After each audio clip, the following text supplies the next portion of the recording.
And it's very clear that their goal is to convince Christians to look the other way as Israel commits crimes, even when Israel is attacking Christians. Why are pedophiles allowed to flee and hide in Israel? So recently, Candace Owens recorded a podcast on several ways that Israel betrays the United States actively, even though it's the United States that sends billions of dollars each and every year to Israel, but also, and say the line, Israel is our greatest ally in the Middle East. She gets into some interesting topics here, and I can't wait to see what she has to say. So let's watch. Please like the video and subscribe to the channel. There has been sort of this like careful tapestry of deception that has been sown before our eyes, and it's very clear where it's coming from. When you get to the nucleus of it, yeah, all roads do lead to modern Israel, the modern state of Israel that was established in 1948. And you just can't ignore those facts. You just cannot, no matter how much you try to gaslight us or call us anti-Semitic, or try to send out a band of people to convince us to keep looking the other way as Israel partakes in evil. We're going to talk about that because the Babylon Bee has gone mask down on that topic. The Babylon Bee, I mean, I've been covering that for a while. I think everyone now is kind of awake. You know, they kind of arrive as like, we're just the satire guys. We tell jokes. And then you realize that, no, this is actually an infiltration. It's a Christian infiltration. We're really awake to that now suddenly. You know, we've showed you all the pastors reading the exact same script on stage. What happened to Candace Owens and Tucker Carlson? And they went masked on a long time ago because they're actually not good actors and they're just way too emotional. You could see it, the spiral. Seth Dillon, who's a CEO of Babylon Bee, Joel Berry, online just saying the most horrific and deranged things. Again, all masking it as like, we're really good Christian guys.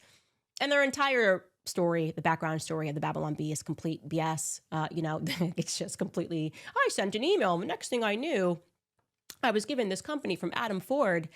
And it's very clear that their goal is to convince Christians to look the other way as Israel commits crimes, even when Israel is attacking Christians, okay?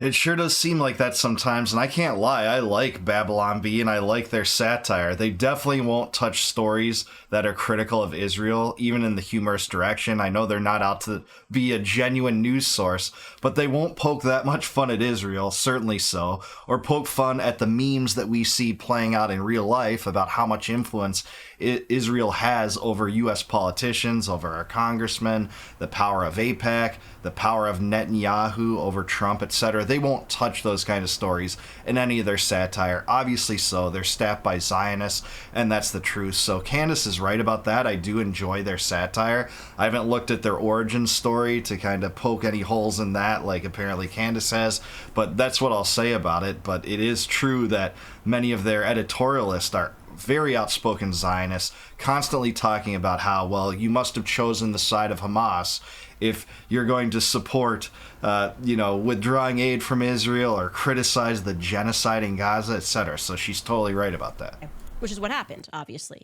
Couldn't have missed this, but Israel struck a church in Gaza, the only Catholic church in Gaza, and they murdered 3 people and they injured a priest. Okay, that is not okay. Pope has spoken out about this. It's very clear that what is happening in Gaza is not okay. So this shouldn't have been, by the way, if you're Christian, your entry point should not have been, oh, this has gone, now it's gone too far because they hit a Catholic church. You should have been speaking about this a long time ago.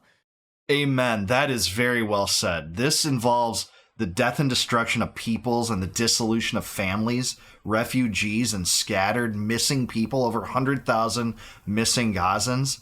And now people want to weigh in on this just because a church was hit. And this is not the first time a Christian church has been hit in Gaza, by the way. Actually, Justin Amash, the former representative, lost direct family members, including a young child, in bombing strikes by Israel on Gaza. So she's absolutely right about this. And, you know, it's just heartbreaking, but it shouldn't have been the impetus for Christians to care about this. And that goes for whether you're Catholic or not, by the way. I'm not Catholic. But man, do I empathize with the people, including the Catholics there, including the Muslims there, that are dying because of Israel's bloodthirst and death and destruction, despite virtually no fighting back by Hamas at this point. They're basically a dismantled organization for the most part. There will always be Hamas fighters there, but they're not organized in any real capacity. And they even haven't fired a rocket from Gaza into Israel since April. So that's where we're at. This is a genocide. We're like 3 years into them just murdering children. And that's not okay, whether those children are Christian or not. They're innocent life. Amen. But this now seems to have woken some people to like, okay, this is absurd. What do you mean you hit it by accident? And the priest of the church made it clear, we don't think this is an accident at all. They always say, everything's an accident. We thought there was a tunnel. We haven't shown any proof of a tunnel network, but like, yeah, we turned down people that were telling us if we wanted to disable a tunnel network, we could do it very easily. The Israeli government declined advice on how to do that because it was never about a tunnel network, guys. Okay, you're witnessing a genocide. Okay. Yeah, she's right, and so many people on the right are afraid to say that, but that's true. And if you want to argue that this isn't a genocide or something, like the semantics from it, I'm beyond that. I'm well beyond that. What we've seen is a genocide under the dictionary definition, if you believe that. But even if you don't, it's a red herring to discuss it. What we should be discussing is, should the U.S. be bankrolling this and supporting this or not? I say no. It's absurd, and both political parties seem almost totally to be complicit with it, outside of a few dissenting voices in Congress, as we've seen from a recent bill where on the right, only Marjorie Taylor Greene and Thomas Massie voted against a new Israeli appropriations bill. There were more people on the left, some superstars that have always been good on this issue, like Rashida Tlaib and Ilhan Omar. Yeah, I'm going to give them credit, by the way. Right-wingers might not like that I'm doing that, but they're downright heroic on this issue to not fund this madness. Anyways, not Seth Dillon from Babylon Bee, Joel Berry from the Babylon Bee, after people are freaking out about this, tweets this. I love this. It's just so masked down. He writes, "This won't be easy for people to hear, but there are only about 200 professed Catholics still living in Gaza, and they all support Hamas."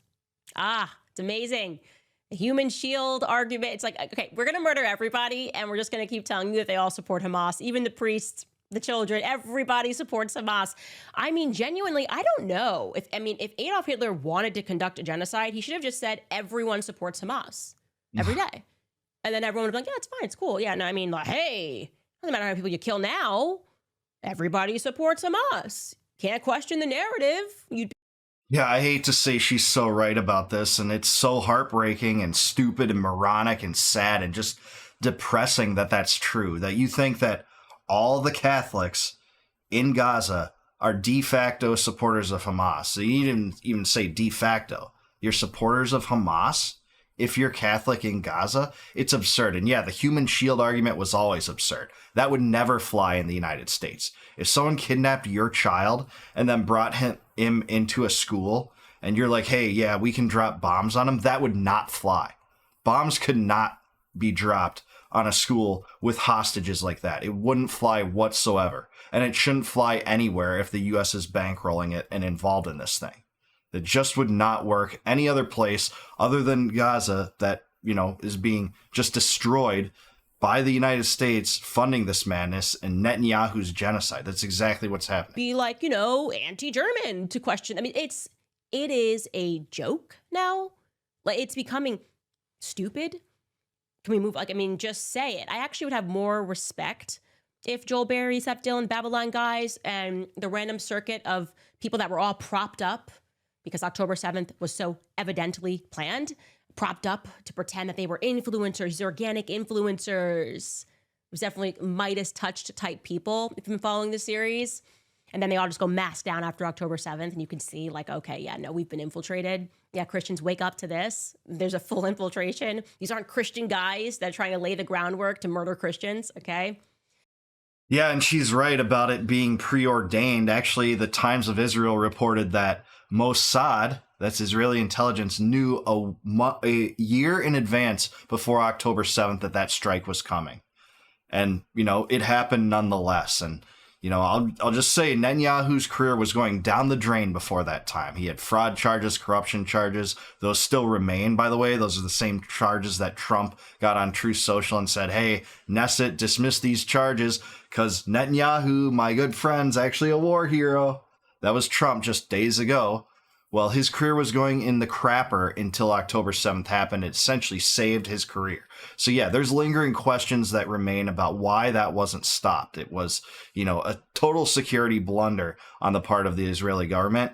If it wasn't orchestrated that way, it was a total blunder. And yeah, she's right here. We're not looking at people that are making good faith arguments when you're just likening innocent people to be Hamas supporters. It's just absurd. It's the same thing they said in Ukraine. You're just a Russian stooge if you oppose aid to Ukraine. You're just a Putin apologist if you oppose aid to Ukraine. We'll always hear it. You were pro-Saddam if you don't want to invade Iraq. You were pro-Ho Chi Minh if you didn't want to send hundreds of thousands of soldiers into Vietnam. We've all heard it. Dissidents and anti-war activists have all heard that. And it's just incredible. It is. And I'm, by the way, grateful that he tweeted that.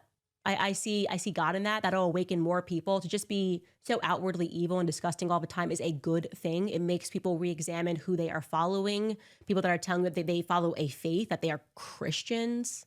Yeah, okay. Likely story. And it's just fostering more conversations about the modern state of Israel. And Man, I think that's such a great way to look at it, man. I have such vengeance in my heart when I just hear that. That's my initial impulse. But to know that that's Candace's perspective toward this, I think is really empowering. And it makes me actually second guess my own impulsive response to that. So yeah, I think there's a lot of merit in what she said. People are talking about this in ways they never have before because of statements as absurd as that. As absurd as Randy Fine saying, I sleep quite well, knowing that Palestinians are being pulled up from the rubble. Someone posted that on Twitter, and that was his response to that. Other things like Brian Mass saying there's no such thing as an innocent Palestinian. Same thing. That really exposes you. Mass is down when you hear that. When Moshe Feiglin, the former, Israeli legislator, comes out and says every Palestinian child is the enemy, it really opens eyes. So yeah, I think Candace is making a good point there. people that support it and how much power they wield, not just in politics, guys, but over influencers, over pastors, over churches. I mean, they really have threaded this very carefully over a long time. And I am aghast. The more I learn, the more I research, I'm like, Hollywood, churches, it's everywhere. It is truly an infestation. Anyways, as the scales are falling from so many people's eyes, obviously Tucker Carlson has truly been a light in that direction. Daryl Cooper, the historian who got attacked for discussing other aspects of World War II, because World War II is very important to the Israel firsters. It's really their only justification for why they're allowed to murder people and just take over land. Well, the Holocaust happened, so as soon as somebody starts touching and introducing other facts about World War II that are true, they lose their effing minds. This is true not only when it comes to Zionism and pro-Israel causes, but the cause of warfare itself is heavily reliant on a civil religion that says, everything that the U.S. did, everything Britain did in World War II was holy. It's almost like a religion, right? That's the basis that the neocons always go to promote all their wars. They just call you a Neville Chamberlain if you disagree with them. They won't bring up any of the more recent wars, by the way, even the ones that are more similar in kind to the ones that they're promoting now, like in Iran. They'll never bring up, if you're against this, you just want, they won't compare it to anything in regard to Saddam Hussein. If you're against this, it's the same as if you would oppose the Iraq war. They won't say that at all. Okay. As soon as somebody starts speaking about weird things that are happening in Israel today, they lose their effing minds, because it just takes you to realize one thing before you go, okay, it's like dominoes. I'm starting to notice some things. Truth, I want to be very clear, does not fear a lie. Okay. They don't panic when people talk about World War II because they're just really protecting the truth. There's got to be some lies that they've told. Okay. I don't panic when somebody's about to come out with a lie about me. I don't care if someone's going to lie, because I'm just going to be like, ha, ha, ha, here's the truth. The truth does not fear a lie. Anyways, Daryl Cooper and Tucker Carlson, you should listen to their discussions in its entirety. They're unpacking Zionism in the same way that I'm unpacking Zionism via the Epstein series. And one of the things they brought up is what I've been bringing up for the last year, which is why are pedophiles allowed to flee and hide in Israel? It's kind of a weird thing. Listen to Daryl Cooper and Tucker Carlson discuss just that. before Jeffrey Epstein was sentenced, for whatever reason, you have this billionaire who's just the definition of a flight risk. And before he's sentenced, he flees. Flees the country, goes to Israel, stays there for several months. Moved all his money offshore by this point. And while he's in Israel, he's telling people there that he's thinking about staying, because you can actually do that. They don't extradite Jewish criminals, at least, who flee to Israel. There's an organization called Jewish Community Watch, which is a Jewish organization that tracks pedophiles who have fled the United States to go to Israel, where there's no extradition of Jewish criminals there. And between just the years, I think it was 2010 when they opened up, and 2016, 2017 when this story was written, so a period of 6 years, there were already 60 pedophiles from the United States that had fled to Israel and were living freely there. Some of them had reoffended there and got thrown in Israeli jails. But so this is a thing, and Jeffrey Epstein was over there. Why doesn't the U.S. government demand the government of Israel send them back? You've been self-employed for a while, but when you weren't, was it your habit to go to your boss and make demands of them on a regular basis? Since when do we ever make demands on Israel? It's been a long time. I don't. Amen. That is that ever the truth right there? No, that's obviously distressing. Yep, sure is. Sure is. There's a lot of that going on in Israel. I shared over the weekend, of course, the Zionists panicked about this. Why would you panic? Trials that are going on right now in Israel regarding ritualistic sex abuse that is being imparted by the rabbis. Yeah, and as far as the extradition thing, Daryl's right about that. If you invoke that you're a Jew in Israel, you can get special protections so you're not extradited to the United States. Remember, this is the country bankrolling Israel's security, but by security, I really mean offensive wars and genocides, not only in Iran, but in Gaza in this example, but also other affairs that Israel uses to impose coercion against its enemies. Israel has invaded Lebanon several times in the last few years, laid claim over parts of Syria, etc. That's what the U.S. bankrolls Israel for. Israel doesn't send any money to the United States. It doesn't bankroll any of our wars.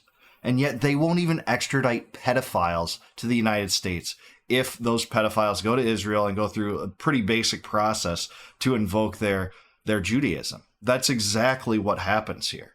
And this is so preposterous, and so many Americans don't know about it and aren't aware of it. So I'm really glad it was discussed on Tucker's show, and I'm glad Candace is raising awareness of it too. Toddlers being led to the forest to be abused. I'm not even going to read this article, but I'm telling you every person should in their own capacity. Not just the Jerusalem Post covering this. Survivors testify that people in the government participated in sadistic sexual rituals that involved minors. And again, these not just minors, we're talking about toddlers. You must follow the story. You should read it in your own capacity because it is so disturbing and sick. I don't even want to speak about what happens in those forests. That's so sick. I don't know if I can even read this one either. This is just, it's horrible. I lose all sense of hunger or, optimism when I hear stories like this. Is just, yeah. And that they've been covering this for decades. And now that I am so much more educated on this topic, having examined the history of Freud, the psychoanalytic movement, what was happening in Vienna, for those of you that are in our book club, Alt Wien, Other Vienna, learning that Hollywood, when it was established, just a fact, they were bringing over German pedophiles to direct films. And some of these, they were just committing the same acts in Hollywood. Now we talk about that connection of what goes on in Hollywood, why so many kids come out scarred. All of this is very much connected. And more people are learning the truth about that. That is the reality, okay? I would never make an argument that the people that established Israel were good people, okay? Not even Theodore Herzl. A lot of things you're not being told about him in his history. Yeah, no doubt. I mean, if there is one thing that I really take away from this by Candace and this presentation, which was great content, by the way, it's that she had a different impulse and reaction to seeing that Joel Berry tweet than I did. It's like she's glad that it's out in the open, that people are talking this way, that just if you're a Catholic in Gaza, you're pro-Hamas, just by default. No question about it. Even if you're not of age, you don't have understanding, you're not even fully sentient like an innocent child. And she likes that because then it gets out in the open. It gets people talking about this. People see these people in a light that they never have before. And it really exposes their madness, lunacy, and evil. And man, I'm starting to come around to that. I thought about that as this clip progressed a little bit, that I think Candace is right. My impulse was, this person's evil. I need to just denounce this right now and show how absurd and idiotic and just pure malevolence that is represented in this statement. And I think there's something to that too. But overall, I think Candace was right. Yeah, Israel, the greatest ally of the United States, is nothing but. The United States is the ally of Israel. We bankroll their doings.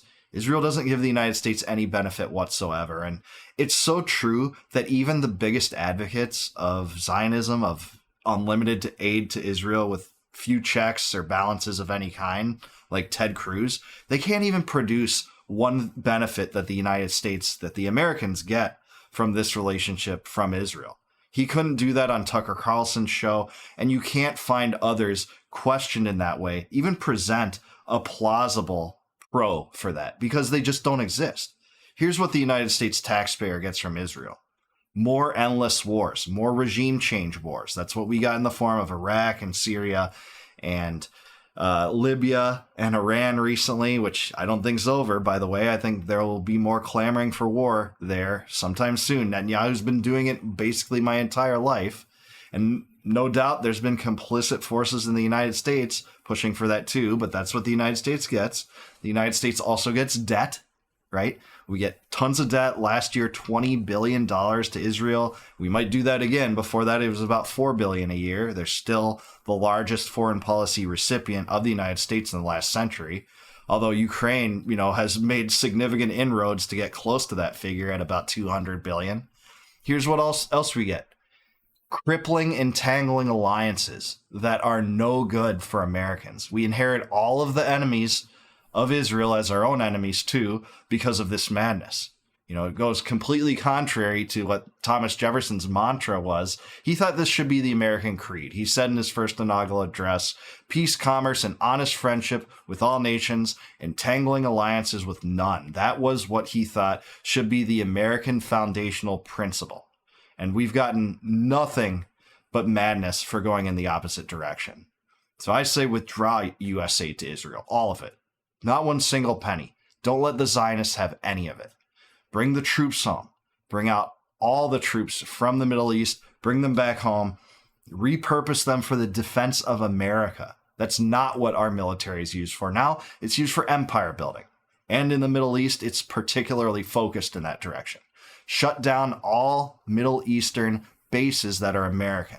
No more foreign bases in the Middle East. And by the way, I would have this be projected out and expanded out to the rest of the world. But the Middle East has been a hotbed of war and terror, largely due to the unique relationship that Israel has with the United States. So I think Candace is exactly right here. I'm so glad she's covering these undercovered stories. You cannot see these stories in mainstream media whatsoever anymore, but thankfully independent media is bringing them to our attention, including in the form of podcasts like this. So thank you, Candace. You are right to expose Joel Berry. You are right to bring up the fact that Israel won't extradite pedophiles back to the United States. And by the way, that's why Epstein moved there. Epstein had a strategy that if this plea deal wasn't to his liking, and it was to his liking, we know that because it was the sweetest sweetheart deal that a pedophile and sexual molester could ever get, by the way. If it wasn't to his liking, he would have stayed in Israel indefinitely just because of this. Totally unreported facet of not only Epstein's case, but in the case of Israel in general. But I want to hear from you. Let me know down below. Can you think of a single benefit that the United States and Americans get from the alliance with Israel? You think Candace Owens is right? Any other undercovered stories related to this and how Israel slaps the United States in the face? Let me know in the comments below. Please like the video, subscribe to the channel, subscribe to Candace also. Really appreciate her and her coverage of this. And please consider becoming a YouTube member. If you click the join button below, you'll support the channel. And in return, I'm going to give you all of my videos in advance so you can watch them in advance before they go live on YouTube to the general public. And until I see you guys next time, no more war, no more debt, no more inflation, and no more empire. Peace out, guys. Catch you in the next one.